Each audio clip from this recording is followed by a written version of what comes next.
Welcome to iopenminds.net. I want to thank you for expressing interest in our course on U.S. history and Islam.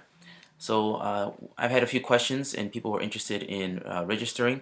So I wanted to give everybody kind of a taste in terms of what we're going to be covering, what the structure of the course will be like, and even give you a little glimpse as to one of the more important actual classes that we'll have in the course itself.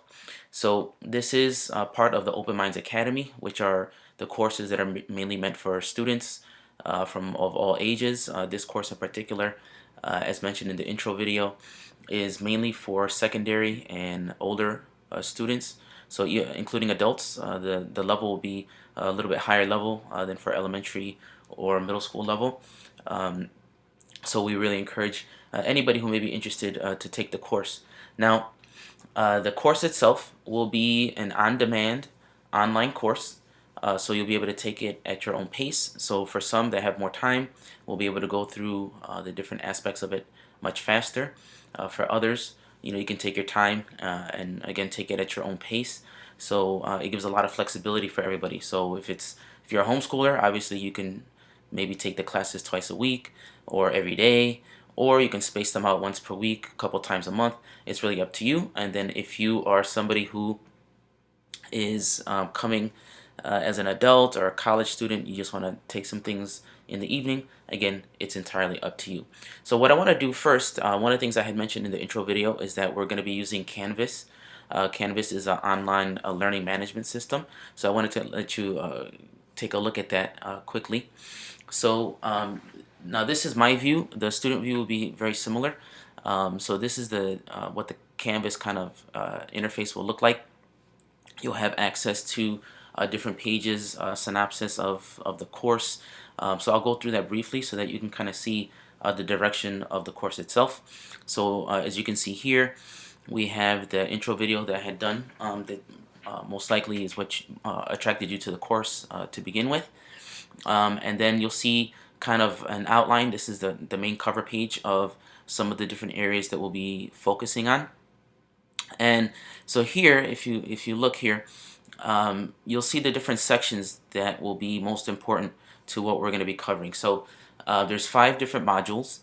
I would say if you're going at a pace of taking 2 videos per week, let's say, then it would likely take you about 3 months or so to finish. 2 to 3 months. And again, you can go faster or slower depending on your needs or the demands. Let's say if you're a homeschooler, again, whatever your parent wants you to do. So we broke it down into 5 main areas. Number 1 are the influences in U.S. independence and government. One of the things I think is very important when it comes to studying history is to understand context, because nothing happens in isolation. And that's one of the big criticisms that I have with most social studies and history curriculum and programs when it comes to regular schools, is that it's really, there's no context. It's just a bunch of facts that are thrown at you, and you don't understand the interconnectivity between what happened historically, what's happening in that moment, some of the philosophical things that are going on. So I really want to capture that. So that's what we really study at the beginning, and I'll show you a little bit more detail what that means when it comes to that first module in terms of influences in the United States independence and the structure of the government. Now, moving into the second module is that, okay, now that you know all these influences, you get to see how the Constitution itself was crafted, and by extension, the structure of the United States government. And we'll go into some depth studying the Constitution itself, and I'll show you some resources that we'll use in that regard, and just this whole idea of the American experiment, because it was very unique the way this country was set up, especially at that time period. So we'll look into that in more detail. Now, moving beyond the actual structure of the government, then we'll get into depth into the Bill of Rights, which was a very important aspect in terms of even ratification of the Constitution. So we'll get into that. And from there, we'll be transitioning and showing the connection between the maqasid, which means the divine intention, behind Islamic law. And this is kind of what I'm going to talk about in a couple minutes, show how we're going to make that connection between the Bill of Rights and the Maqasid. And we're doing a lot of critical analysis, comparing and contrasting and analyzing the two to see how they work together or not. See where there are a lot of similarities, if there's any holes and gaps. And then at the end, in the fifth module, we'll be doing kind of a comparative study between Islam, the United States, and then other world constitutions. See how they are similar, how they're different, the good, the bad, and the ugly of some of the different ones from around the world. We'll be looking at Western European constitutions. We'll look at constitutions from quote unquote third world nations. We'll look at other Muslim countries and their constitutions and see, how consistent they are with things. Now, we will be also there'll be other resources that I'll link to directly in the Canvas interface. So there'll be readings that I'll upload. There'll be videos that I'll upload, PowerPoints that I'll upload. You'll have access to other links to other websites that are valuable that you will utilize for the course. So all those things will be clearly spelled out for everybody. So I just wanted to show you a little bit more here. So these are the modules, and each module will have their own page. So just quickly, so you can kind of see the type of assignments generally, what you'll have. So this right here will be the actual page for that module, and on that page, it'll be similar to the one you just saw. All the videos will be embedded there. All of the assignments will be embedded there. Any links, readings, and things like that will be embedded on the page.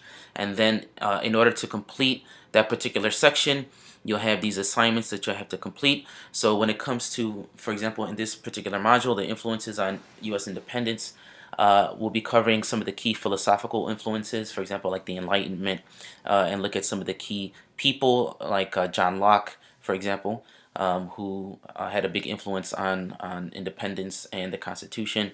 Some of the pre-colonial events that took place that influenced the push towards independence, and then the events that were happening in the moment that obviously pushed towards a revolution. So we'll look at that. Once you complete that, as you can see, there's some prerequisites. So it is meant to be taken in order. It could be set up in a way where it doesn't go in order, but for this particular course, I do want you to take it in order.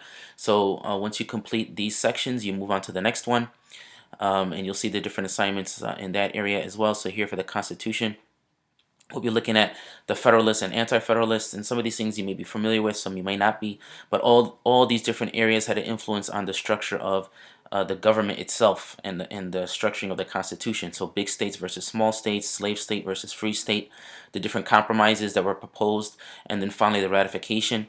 And then when it comes to ratification, that takes us directly to the Bill of Rights, because many of the states would not ratify without a written Bill of Rights.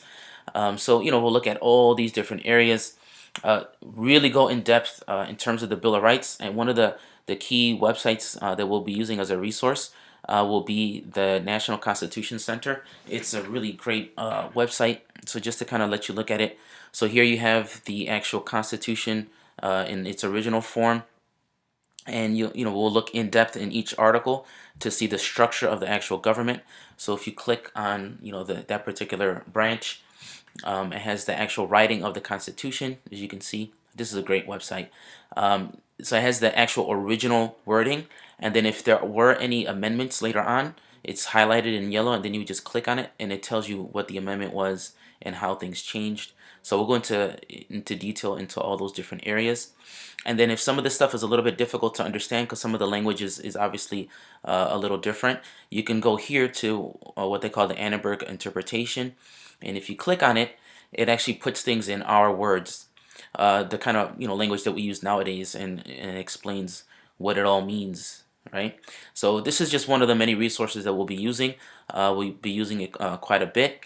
And then if we go back, also when we look at the different amendments, in particular, again, the Bill of Rights, which are the first 10 amendments, we'll get into those in depth as well. So you get to see, if you click on the First Amendment also, that there'll be the actual wording, and then here you'll have some of their interpretations and some actually opinions. So we'll be able to have some discussions, online discussions. We may even have some live conferences, depending on demand, for questions and answers, and some debate that we may schedule as well, depending on the need of the students. So it'll provide an opportunity for that. So just kind of quickly to go down the maqasid, just so you know what are maqasid, some background, a little bit of background on just Islam generally, for those who are unfamiliar. Again, getting into the divine intention behind Islamic law. So when it comes to Sharia, which is Islamic way of life, the Islamic law, what are the rights that are protected, and then we'll look at, okay, how do these things interact? How do they mesh or not between the Bill of Rights, what's guaranteed in the Constitution, and what is guaranteed when it comes to Islamic law, and how do they work together? And then finally, again, looking at some comparative studies, we'll look at Prophet Muhammad's constitution in Medina, also his farewell sermon, where there are some rights that are guaranteed as well, how power was transferred in Islam, and then we'll see how does that compare to other Muslim countries around the world. We'll analyze how it links with the United States, Western governments, Eastern governments, and governments from around the world. And then we'll have some independent projects as well, and culminating in a big project at the end. So just let me show you quickly what one of the PowerPoints would look like. So obviously there would be some narration. Specifically, when we're looking at the Bill of Rights, we'll look at, again, context. Again, I can't stress how important context is, to know, that these things did not just come out of nowhere. Yes, the founders were brilliant and very intelligent, but they didn't make all this stuff up. I mean, they also got it, many of these ideas, from historical experience, from study, from philosophy, from just analyzing different areas. So we'll look into those different things. Again, we'll get into the different amendments in depth, and then if you look, we'll look a little bit into the maqasid themselves, and what the intent is behind Islamic law. And then one of the examples of an independent study and project is looking at the American Constitution, and how does it meet or fall short of the maqasid of God's Sharia. Also examining the 5 maqasid and comparing and contrasting that with the Constitution and the goals of the Constitution. So, that'll be one of the assignments that you'll be completing. Now, when it comes to the pricing, the overall price is $145, and that's for the full course. That will include certification if you satisfactorily complete the course. So that will involve having to do all the assignments, and if any quizzes and projects that will be submitted, it'll be graded. And then if you complete all those projects satisfactorily, so basically at a kind of like a C level, you get a certificate of completion. If you pass it at a high level, like A level, you will get a certificate of excellence. So that's, again, for the 145, and that's a discounted rate. Now, if you just want access to the course itself, and you either want to do the assignments on your own, not to be graded, or you don't want to do the assignments at all, you just want exposure to the information, that price is $115. So basically $30 difference. So you get $145 for the full course, $115 just for access to the course. So again, we encourage you to register. So if you go ahead and click the link at the bottom of the page underneath the video, you'll be able to go ahead and do that, where you'll be able to register. Do that quickly. We do have quite a bit of interest so far, so go ahead and sign up, and we look forward to having you with us.